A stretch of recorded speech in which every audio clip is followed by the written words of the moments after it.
Ito lang, natatawa ko yung pumunta sina Vince Dizon sa Davao. Opo. Oo. Tinatanong sa kanila, bakit tingin nyo yung halos walang damage ang Davao kung ano-anong ek-ek ang sinabi nila? Biyahe po kami from Davao City to here. Considering na malakas yung lindol, wala ho masyadong visible na damage. Bakit ho kaya? Despite the two problem daw, dalawang malakas na lindol. Pero bakit po? I cannot say. Awa ng Diyos. Awa ng Diyos. Okay tayo dito. Okay ho pagkakagawa kaya ng mga structure? Ganun po It's ba? possible, or maybe it's also because the effects of the quake were not as strong as the one in Cebu, no? But we will leave that up to the field box and the experts. Ayaw na lang nilang diretsahin kasi maayos ang pamamahala rito, mahigpit yung pagpapatupad ng batas dahil mga Duterte. Ayaw nilang sabihin, hindi nila masabi-sabi. Maganda yung standards, kaya hindi naman dito yung epicenter, mga BS ba? Kaya nga sinasabi ko, yung Independent Commission on Infrastructure, wala nang mangyayari dyan. Anyway, yan ang... ito lang, natatawa ko itong mga in-interview, kung ano-anong sinasabi nilang merong ganito, merong ganon, ayaw na lang nilang sabihin ang reason kung bakit ang Baguio ay maunlad. Ito ay dahil walang korupsyon. Ayaw lang nilang purihin si Magalong kasi para sa administrasyong ito, kontrabida ang si Magalong. Kaya ayaw purihin, pero kitang-kitang ebidensya. Ayaw nilang i-acknowledge kung sinong responsable sa pag-unlad ng Baguio City. Kamote naman dati ang Baguio nung hindi pa dumarating si Magalong dyan Ba't ganun? di ba? Maraming tao pero parang hindi umuunlad. Ngayon, asensado na. Parang yung pumunta sina Vince Dizon sa Davao. Opo. Sa Davao City, noong lumindol, di ba? Opo. Tinatanong sa kanila, bakit tingin nyo yung halos walang damage ang Davao kung ano-anong ek-ek ang sinabi nila? Ayaw na lang nilang diretsahin kasi maayos ang pamamahala rito, mahigpit yung pagpapatupad ng batas dahil mga Duterte. Ayaw nilang sabihin, hindi nila masabi-sabi. Maganda yung standards, kaya hindi naman dito yung epicenter, mga BS ba? Kaya nga sinasabi ko, yung Independent Commission on Infrastructure, wala nang mangyayari dyan. Di ba, kahapon ba?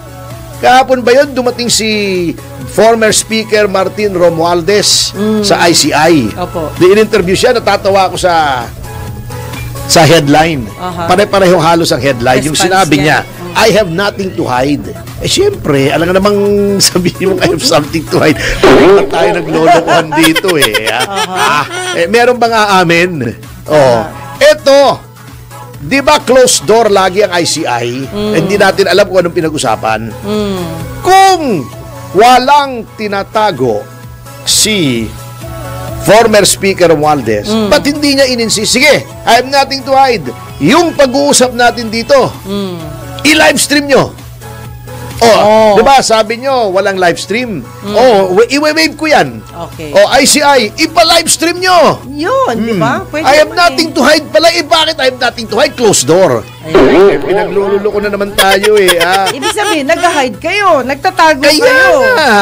Ano ba yan? I have nothing to hide. Closed door. Bakit wala naman siyang sinabi paglabas niya? Kaya ganito, kaya ganon. Pero, bago hindi pa niya sinagot direkta yung tungkol kay Saldico. Marami naman daw ganito, maraming ganon. Di ba? Pero attorney, again, Mayor Magalong, congratulations! Yes! Palagpakan natin si Mayor Magalong! Lagi yung tatandaan. Bigay natin ang totoong credit sa mga taong may ginagawa. Naranasan ko yan, attorney, dati. Ako rin may ginawa ako isang bagay na maganda. May nagwasak. Nawala ang pangalan ko, nawala ang signal ko. May ganon, di ba? Kasi yung credit ko, kinuha na. Anyway, that's life. Kasi sabi niya, anong masasabi niyo dahil bakit wala si Saldico? Yan. Sabi niya, hindi, ang ICI naman nagbibigay naman ng imbitasyon niya sa maraming tao, sana ay pumunta sila. Di ba may alegasyon? Alegasyon lang naman, hindi ko sinasabing totoo. Na siya mismo ang ayaw magpa-uwi kay Saldico kasi baka magkalaglagan.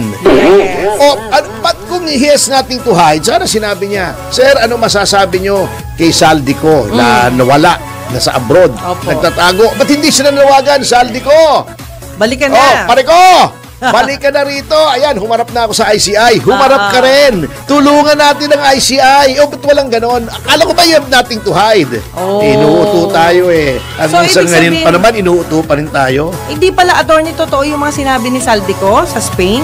Alin? Ganon.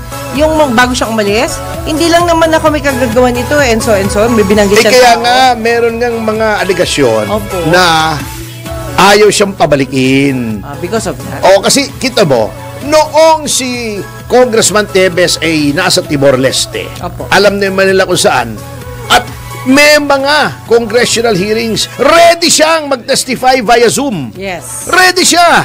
Ayaw nila. Alam nila kung nasaan. Bago, ang bilis ng panawagan nila, cancel nyo nga ang passport niyan. Hindi nagtatago. Wala. Di ba? Yun ang, nagtawag ba si Romualdez na i-cancel ang passport? Wala akong naririnig from anyone sa House of Representatives na nagsasabing, Saldico, umuwi ka na. Pwede ba? DFA, kanselahin mo yung passport na to. Although merong proseso, hindi basta-basta kanselahin. Ba't panawagan man lang? Walang iniwan yan dito sa mga Makabayan Black na hindi nila makondena yung karahasan na ginagawa ng NPA, di ba? Binobola tayo ng mga yan eh. Sasabihin sila ay mapayapa, etc. Sabihin mo, direkta, di ba? Ginawa na yung Teddy Casino. Kondenahin nyo nga yung violence, yung pagpapatay ng mga pulis, ng mga military, ng NPA, pagsusunog ng mga equipment, pag hindi nagbabayad ng revolutionary tax.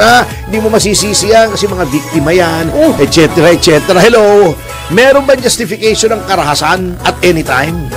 Kung sabihin ko rin, yung mga nabiktima ng mga na-recruit ng NPA dahil sa pag-enable nitong Makabayan Black at may ebidensya, pagbababarilin sa mukha itong mga to. Excusable ba yun? Hindi, siyempre. Mali yun. Pero nangyayari, kaya lang, gina-justify nila yung violence. We can never justify violence unless self-defense. Tama. Halimbawa, sasaksakin ka, inunahan mo, sinaksak mo, yun, justified yun. Sasaksakin yung anak mo, asawa mo, tatay mo, nanay mo, inunahan mo, yun. Justified yung pinasok yung bahay mo. May armas. Binaril mo kasi may dala rin baril. Ayun, justified yun. Pero sasabihin mo, yung mga NPA, ganito yan, ganyan, mga biktima yan, kaya hindi mo masisisi kung bakit pumupunta sa karahasan yung kanilang mga aksyon. Hindi pwede yan ganyan. Yan ang tawagan. Sa bagay, what do you expect from Teddy Casino? nako. Parang itong kwan, Ma'am Jubes, etong sinasabi nila ni Titinho, ni Representative Titinho, Tonching Tino, na galit na galit sila at maganda naman yon, galit na galit sila, di ba? Galit na galit sila na dapat walang-wala na yung programmed appropriation, dapat hindi ganyan, hindi dapat ganyan. Sabi niya, kung ang reason nila ay yung mga foreign funded, huwag kang maglagay ng unprogrammed appropriation. Pag labas ng loan at yung counterpart ay kailangan, mag-supplemental budget ka naman. Tama actually yun. Yun ang tamang sinasabi nitong Makabayan Black. Eto lang ang tanong ko. Bakit ngayon lang kayo nagsalita? Alam niyo naman palang ganyan. Pwede naman pala yan. Bakit noong 2023 budget ay hindi kayo nagsalita? Yung 2024 budget, ba't tahimik kayo? Yung 2025 budget, tahimik din kayo. Ngayon lang, dahil naging issue, sinakyan nyo lang yung issue. Yan ang hypocrisy nitong Makabayan Black. Palibhasa, mainit ang issue ng flood control. Sasabihin nila, galit kami dyan. Laban kami dyan, pero lahat ng budget since 2023, nung lumalaki ang budget ng DPWH kontra sa edukasyon, di ba? Kontra sa kalusugan, kontra pati sa transportasyon, importante yon. Wala namang narinig dito sa Makabayan Black. Di ba? May narinig ka ba? Wala. Naunahan lang sila. Di ba? Ngayon lang kasi mainit ang issue. Ayun. Kayo naman, oo. Na, niloloko nyo pa kami. Hindi, lumalabas ng attorney, hindi nila alam yung batas. Kasi ngayon Alam sila nila yan, hindi matagal. bakit late sila Nagkaroon ng- magsalita? Yang si Representative Titinho, Titi. dyan na tumanda yan sa House. Ang tagal na niyang miyembro ng House. Ano ka ba naman? Opo.